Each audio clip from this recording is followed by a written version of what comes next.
right, it's Thursday. Happy Thursday. Happy Thursday. We're talking to you and yours. Yes. We're talking beer and coffee. Yes, we What are. a combination. It just sounds like you mix those two together. It just doesn't sound.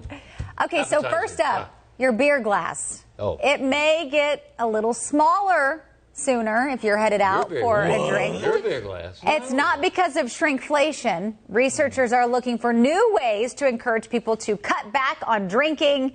And one option is to take some of the height off of our pints. They believe that cutting pint glasses by around 2/3 could have a big impact on national health. But more studies need to Who's be going to buy done. all these glasses for Just- the bars I don't know. in your house? To see if people would they really drink less if given a smaller glass? I guess if you're out to dinner and you have a beer, Psychological, you're like, okay, yeah, I'm not going to have another one. But if you're younger and you're like out at the bar drinking with friends, then I don't know if it would change. Question: are they going to lower the price?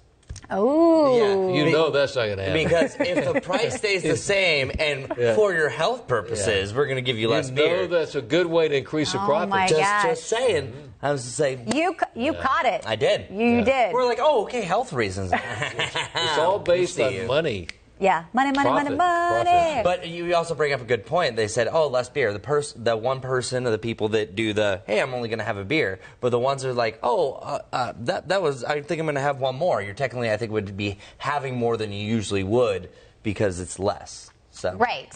Because you go up more. So I don't know. Let us know what you I'm think. not sure if that made sense. Move on. Well, this morning, Larry said, no beer for him, but coffee. Don't cut that glass, that cup of coffee in half. You know, I talk about how much I like it. I don't. In reality, I drink less than a cup of coffee a day. But I have to have that first little boost. Yeah, in the it's a morning. routine of Well, some great news for coffee lovers here. A new study out of China finds moderate coffee consumption can actually lower your risk for diabetes, stroke, and heart disease. How much is moderate? What does that mean? That's what I was wondering. What's 2 cups? moderate? Yeah. So, in fact, researchers say drinking around 200 to 300 milligrams of caffeine per day We can don't cut. use milligrams in this country. Can you Use convert ounces. it for me real fast? I could not Larry, do that, no. 200 to 300 We milligrams. drink in ounces, Well, except if yeah. it's a 2-liter Cokes, but other than that, it's ounce by ounce. Of caffeine per day can cut the odds down About 40%. 3.5 ounces, maybe? Is that right? Does that sound right? So let me see, 200. We're actively investigating. We are investigators here. And we're running out of video. We ran out. Yeah, but we'll see here. Anyway, I'm so gonna the how many? that's what I just typed in. No, yours Oh. is different. Okay. Use So the anyway, listen, drinking 200 to 300 milligrams, which we're converting it for you, of caffeine per day can cut the odds by up to 40%. That adds up to roughly 2 or 3 cups of coffee. Oh, we just needed to keep we reading. had to keep reading. I literally was about to say, I was like, well, a cup is 8 ounces. so It's it's about all 2 in to the 3 cups. prompter. Just keep reading, Sarah. Ben would be like, oh my goodness, what are you doing? So the FDA recommends adults drink no more than 400 milligrams Which is per how many day. cups? Okay, which well, is how much is, you're the math person. Okay, well, I'm just letting you More know than from the 400 research, milligrams is what? The average cup of coffee, which is 8 ounces, has 95 milligrams of caffeine. Oh, okay. So think about that. So that would be, which doesn't really make sense. So drinks more than that. That would be 4 cups of coffee. Okay. But I guess it would be some. You have the bigger ones. Yeah. Because think about the venti, because that's 20.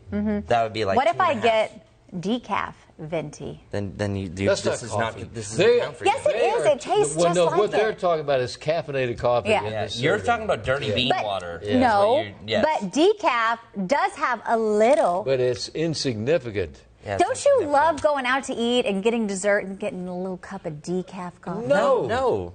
Real coffee. Please, I know people watching. Somebody who wants to That's talk not about this. coffee. That's Okay. fake. Anyway, we'll give people time to comment. The people my decaf people out there. Melissa Banks said, "Give me the 9-ounce pour of wine and behave." Yes, There you I'm go. much more a wine person than a And beer also, person. my coffee consumption is my business. Melissa also said. Oh so yes, that. yes. Joy Mott said, "I'll take cream soda instead." Cream soda's delightful. It is. Doesn't that sound really good is right now? Really nice. A little I've had a glass, cream soda in a glass while. bottle. All right. Okay. Well, let us know what you think.